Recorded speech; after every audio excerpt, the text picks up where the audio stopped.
Soy licenciada en Ciencias Políticas y Administración Pública y el día de hoy estaremos debatiendo sobre el libro Desigualdades, Tolerancia y Legitimación y Conflicto en las Sociedades Latinoamericanas. Este libro fue editado por Mayari Castillo y Claudia Maldonado Braus.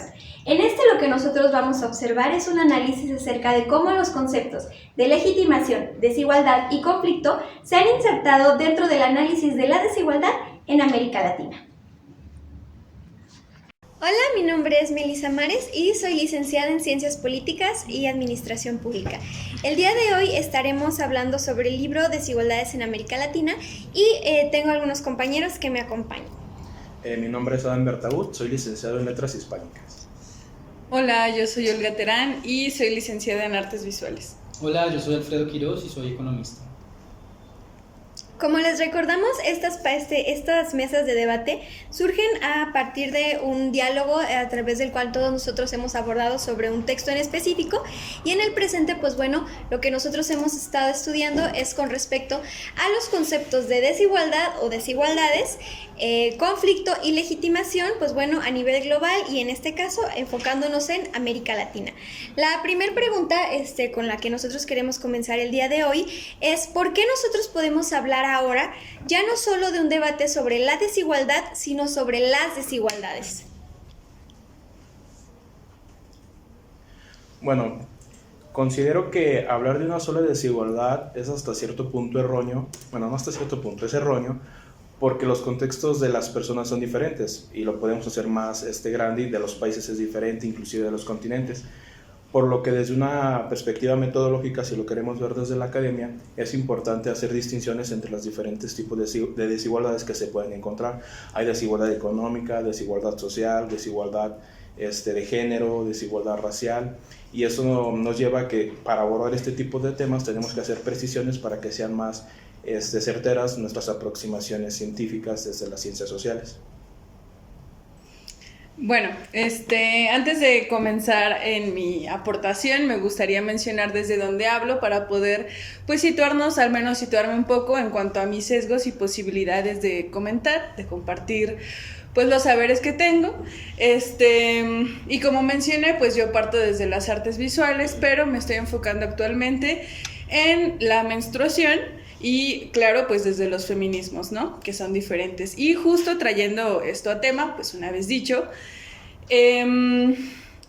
la forma en la que actualmente estamos hablando con los conceptos en plural es porque justamente históricamente nos hemos dado cuenta y los investigadores académicos y los colectivos pues se han dado cuenta de que existe una diversidad de personas. Es decir, no solo existe pues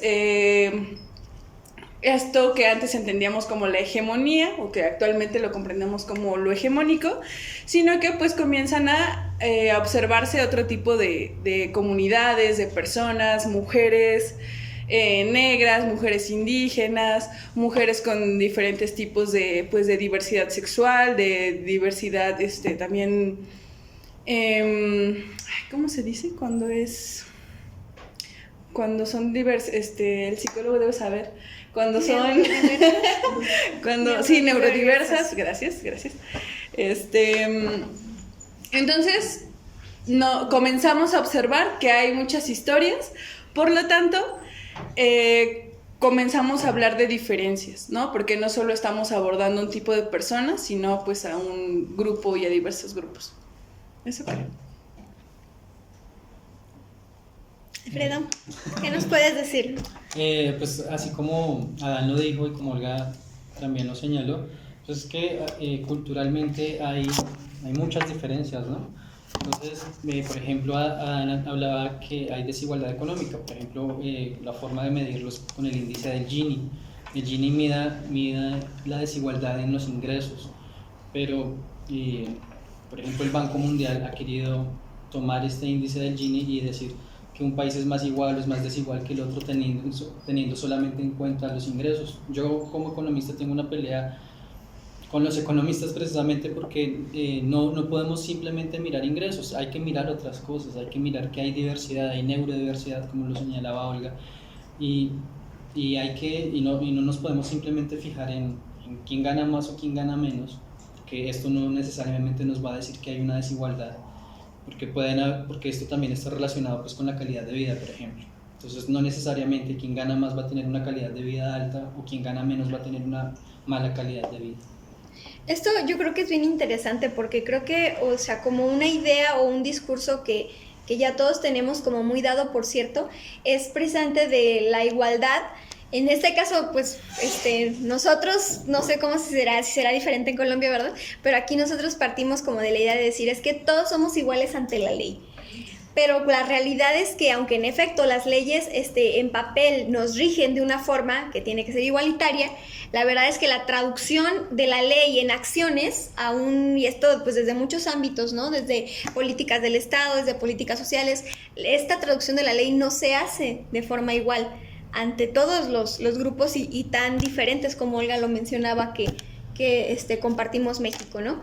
Entonces es bien interesante el hablarlo porque pues, no solamente esta desigualdad nos va a atravesar en un área, sino que esta puede ser general y que nos lleva a pensarlo, ¿no? De que no podemos ya más categorizarnos en decir, yo estudio la desigualdad, ¿no? Yo creo que si alguien te dijera eso, pues fácilmente puedes decir, pues, ¿cuál de todas, no? O sea, yo creo que hacer ya un solo concepto, pues, es algo imposible, pero en el momento en el que reconocemos toda esta pluralidad, nos permite tener un panorama no más amplio porque se cierra, pero sí más concreto y más sólido al momento de poder estudiarla y que, como lo hemos hablado, ¿no? O sea, en clases no solamente ya quizá estudiamos por estudiar, ¿no? Sino por este interés que dentro de cada rama, dentro de cada científico social surge de poder tener un impacto dentro de estas desigualdades.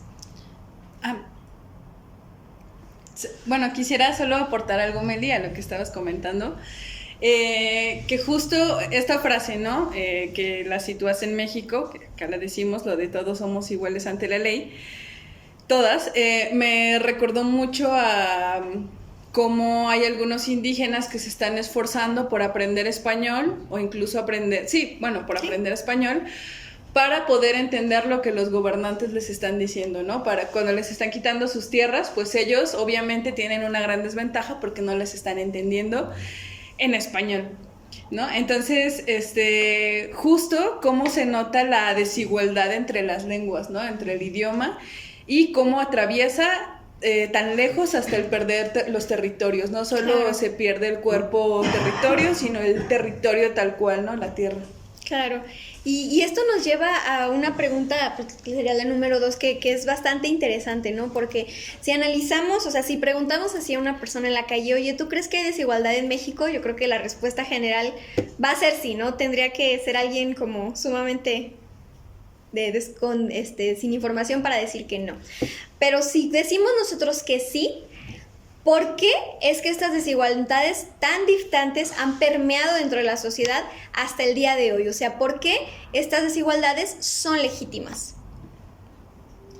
Yo creo que se relaciona mucho con las estructuras sociales, ¿no? Porque, por ejemplo, uno de los juegos más clásicos es el Monopoly, donde todos iniciamos con un determinado número de dinero, de cantidad de billetes, y hasta ahí todo bien. Si iniciáramos ese juego con diferente número de billetes, creo que protestaríamos los jugadores porque pues no se nos haría justo empezar en desigualdad en respectiva con los otros participantes.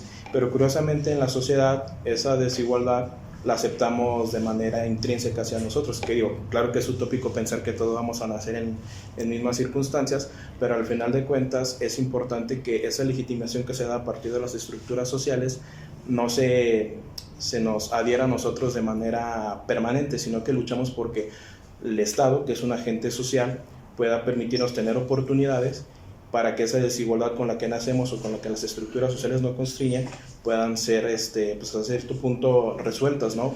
El ejemplo es la educación pública, los sistemas de salud públicos que te permiten tener acceso a estos servicios y que hacen que pues tengas una mayor esperanza de vida, que tengas acceso a otras oportunidades y que sin ellas pues prácticamente estaríamos siguiendo esta misma línea de perpetuar las desigualdades e inclusive ampliarlas.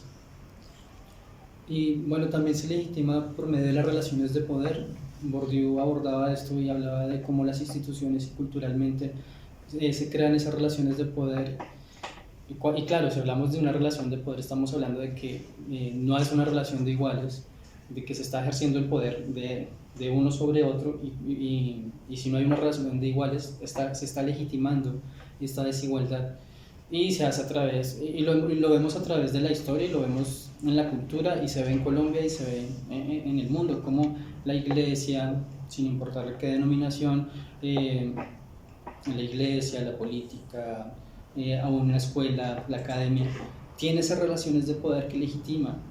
Se supone que todos somos iguales ante la ley, como tú lo decías. Se supone acá en México, se supone en Colombia, se supone en muchas partes del mundo. Sin embargo, esto realmente no se cumple. Porque si estamos si ponemos un ejemplo claro, un ejemplo sencillo, si estamos en un restaurante y llega alguien a pedir plata a esa persona, todos los que están sentados ahí, o muchas de las personas que están sentadas ahí, lo van a ver como menos. ¿Y por qué lo ven como menos? ¿Porque tiene menos dinero? ¿Porque llegó a pedir?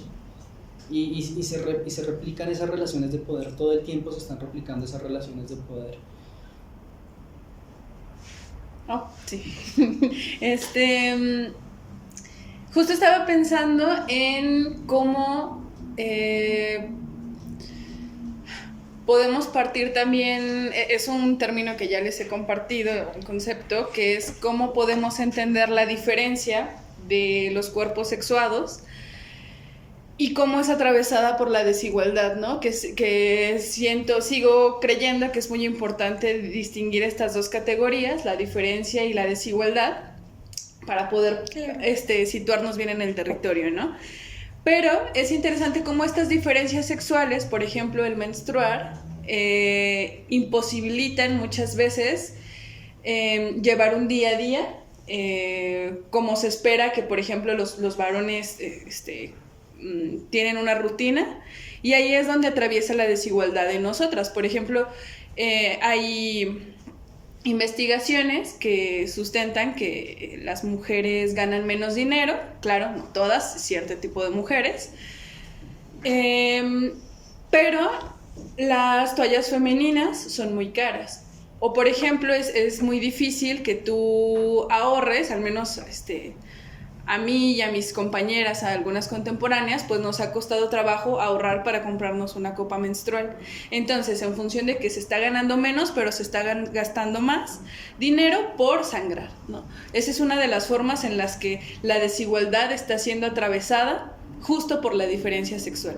Entonces, la forma en la que se llegan a legitimar estas desigualdades llega a ser tan por debajo del agua como tan por debajo de los cuerpos. Claro. Y es bien interesante, ¿no? O sea, porque en realidad no es que en algún momento de nuestra vida nosotros aprendamos así como de que esta es la diferencia y debe de estar con cierta distancia de nosotros, o debe ganar menos, o tenemos de juzgarla, sino que en realidad, o sea, esta socialización que cada uno de nosotros tenemos en nuestras familias, en nuestro sistema educativo, en nuestras comunidades, a fin de cuentas nos va construyendo para ver estos sistemas de desigualdad pues como algo parte de la vida cotidiana, ¿no? O sea, como incluso en algunas veces lo hemos visto como algo hasta justificable, ¿no? De encontrarle una razón de decir, sí, la desigualdad existe y debería de existir por X o Y, lo cual pues yo creo que eso es algo como muy interesante e importante de analizar, o sea, propiamente, y también de los discursos que nosotros estamos reproduciendo. Y pues bueno, finalmente nosotros, la última pregunta, ¿cómo ustedes consideran que estos retos que nos plantea esta amplitud de conceptos nos afectan y nos atraviesan como científicos sociales? O sea, ¿qué representa para acá, desde cada uno de nuestros ámbitos, qué representa el ya no enfocarnos en una unicidad, en una definición, en un concepto, sino aperturarlo de esta forma?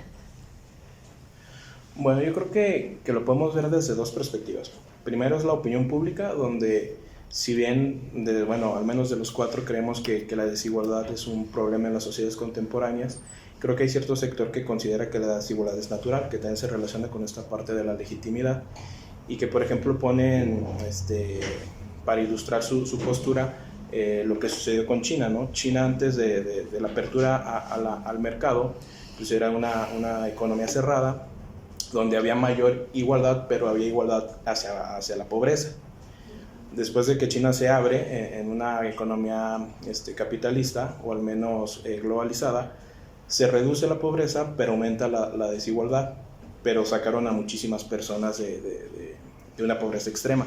Entonces mencionan que pues para que se pueda dar este tipo de fenómenos de sacar a las personas de la pobreza, pues tiene que haber también desigualdad. Entonces yo creo que por una parte es también ver dentro de la opinión pública cómo se va dando el debate, si la desigualdad es intrínseca a las sociedades, que pues hasta cierto punto sí, como mencionaba Olga, también tiene que ver con nuestros cuerpos, no nacemos desde las mismas perspectivas ni condiciones, y a partir de eso, después de esta opinión pública, ver cómo lo trasladamos hacia la academia y ver que pues, es un conflicto o un problema que se está dando y que se tiene que estudiar desde las diferentes perspectivas que hemos estado comentando. Por ejemplo, Alfredo lo ve desde la calidad de vida, Olga lo ve desde el género y el cuerpo en la mujer, yo lo veo desde el fútbol en ciertos aspectos, que por ejemplo es muy llamativo porque las grandes ligas europeas hay un problema de desigualdad tremendo, o sea, son 5 equipos que su plantilla vale $1,000 millones y el resto de los equipos valen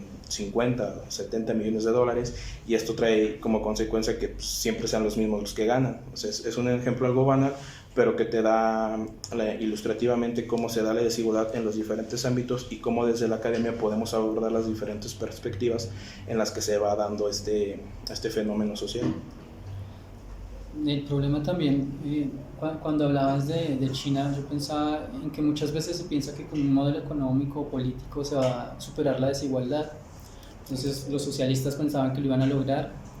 Hay gente que defiende el capitalismo, dicen, bueno, y miran, no quiero atacar el capitalismo o atacar simplemente un modelo económico, pero esa idea me parece que es errada, porque la desigualdad es transversal a cualquiera de estos modelos.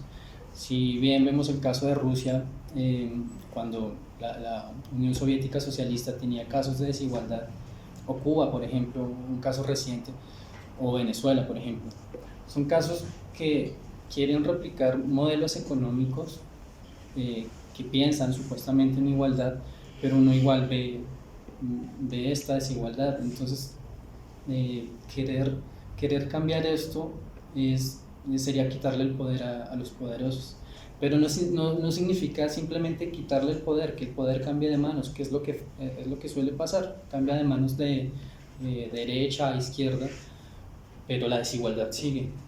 Significa que nos entendamos, como lo decía Meli, como iguales, que nos repartamos el poder. El poder es muy complicado, el poder hace que haya esa diferencia entre hombre y mujer, que haya esa diferencia en salarios, que haya esa diferencia en el fútbol, por ejemplo, y que se siga legitimando esa desigualdad, porque entonces tengo poder económico o tengo poder con un arma, quien lo ejerce a través de la fuerza, o tengo poder de la forma en que sea, y sigo replicando la desigualdad y tengo poder en la academia, porque también vemos que se replica en la academia. Entonces es un reto bastante grande para las ciencias sociales, es un reto bastante grande incluso para la humanidad, entenderme como igual a los otros, entender que no soy menos, pero tampoco soy más que el resto, y es algo como muy personal, creería, de cada persona, a partir de ahí, de no soy más ni soy menos, y el discurso del otro es tan válido como mi discurso, sin importar de dónde haya venido su educación, porque entonces también en la academia tenemos que este es doctor, que este es maestro, que este es licenciado, y hay personas que adquieren su conocimiento de forma empírica, pero es valioso también su poder. Por ejemplo, lo que mencionabas del idioma, España tiene 4 idiomas, constitucionalmente tiene 4 idiomas. En Colombia tiene varios idiomas, pero ni siquiera se les llaman idiomas, porque están las lenguas indígenas, claro, que ni siquiera les dicen lenguas, son dialectos. Dicen dialectos, pero son idiomas, porque finalmente los dialectos señalan algo distinto. Entonces, desde ahí constitucionalmente ya estamos mal, porque en Colombia, por ejemplo, el idioma oficial es el español, es el castellano, pues, como dirían en España. Ahí ya hay un problema, pero ya me extendí mucho. Sí. Yo Estoy un poco en desacuerdo con algunas cosas que mencionas. No pongas esa cara. Está bien. Herramientas para resolver el conflicto. Sí, saca la cultura de paz. Ya, pues. Ya voy. ¿Qué? Sí, Sí, ya voy. Lo cortas, por favor. Sí, justo. Sé que parece un poco repetitivo lo que llego a mencionar, pero es importante recordar que parte de la desigualdad es en cierta forma engañarnos un poco con señalar que somos iguales. O sea, más que una igualdad es importante encontrar una equidad en la que podemos encontrar toda nuestra diversidad física, mental, económica, de todo tipo, y en función de eso encontrar cómo podemos distribuir el poder equitativamente, distribuir pues lo más equitativo que se pueda, ¿no? Creo que también por eso las feministas actualmente estamos abogando por equidad y no por igualdad. Ya al menos es algo que ya se superó o que se intenta superar casi a mediados del siglo pasado, que creo que también esa postura puede ayudar a otros espacios. No digo que todo lo que venga del feminismo apoya a otros círculos, pero sí creo que es una herramienta que nos puede ayudar a reflexionar en otros espacios. Y eso era, perdóname. Y en cuanto a la respuesta, Meli, la pregunta, perdón. Creo que antes que pensarse como científica social, me ayuda mucho pensar en la fortuna que se tiene de ser estudiante, de ser mexicana, o lo que se entienda por ser mexicana, y de ser mujer, pensando en cómo estas desigualdades me atraviesan y me atravesaron para llegar a un posgrado, ¿no? Para llegar a enunciarse tanto como artista, como científica, como de las formas en las que uno considere ser. Ay, esperen, es que... Ya, sorry. Ya voy, me distraigo fácil. Ya voy. Ay, perdón. No, ya voy, es que se ríen mucho y me distraigo. Ya voy. Ya voy. Como nuestra desigualdad nos atraviesa. Sí, gracias. Aquí. Sí, justo como la desigualdad, pues, más bien, creo que es muy pertinente observar cómo es que nosotros llegamos, a pesar de todo, a la academia, a las instituciones, ¿no? Y cómo queremos ser y cómo queremos cambiarlas. Creo que eso es como más mi punto de vista que pensarme como una científica, sino cómo llegué a tal lugar y cómo no quiero que me modifique cierta estructura a pesar de toda la fuerza que tenga. Bueno, yo quería ahondar un poquito más en su debate. Yo quería replicarle, pero no. No, yo solo quería mencionar que, como menciona Olga, es más búsqueda de equidad que de igualdad, porque como ella mencionaba, creo que nacemos en condiciones diferentes y, por ejemplo, con lo que menciona Olga de las personas menstruantes, pues considero, desde mi perspectiva, que ahí entra mucho el papel del Estado, porque al ser una condición inherente a nuestro género biológico, por así llamarlo, pues el Estado pudiera, pues ya estar en debate, quitarle el IVA a las instrumentos de salud menstrual, o inclusive dar mayor número de toallas sanitarias, de copas menstruales desde los centros de salud que permitan, como mencionaba Olga, quitar ese gasto a las mujeres o a las personas menstruantes para que se pueda dar una mayor equidad en cuestiones interseccionales, en este caso tanto económica como de género, para que pueda haber mayor equidad al momento de entrar en sociedad. Yo creo que es muy interesante, o sea, todo este diálogo, que a fin de cuentas el debate pues jamás es malo, ¿no? O sea, siempre es importante el poder dialogar y lo mencionamos hace un ratito, ¿no? O sea, el que el conflicto pues siempre a fin de cuentas lo vamos a encontrar, lo importante es tener las herramientas que nos permitan gestionar este conflicto. Y yo creo que sí, o sea, de lo que más me llama la atención de lo que ustedes han comentado es esto, ¿no? Cómo es importante el poder aún nosotros percibirnos y entendernos, ¿no? O sea, cómo esta desigualdad nos puede estar atravesando a nosotros, a nuestro entorno, aún a las personas con las que co-creamos investigación, para que, pues bueno, a través de esto también las ciencias sociales no solamente sean, como en algún momento fueron, ¿no? Un reproductor más de esta desigualdad o simplemente alguien que describe la desigualdad, sino como un elemento que pueda ser usado pues como una herramienta para poder pues aminorarla. ¿Alguien más quisiera comentar algo? ¿No? Entonces, pues bueno, les agradecemos mucho por habernos acompañado el día de hoy y nos vemos en la próxima emisión.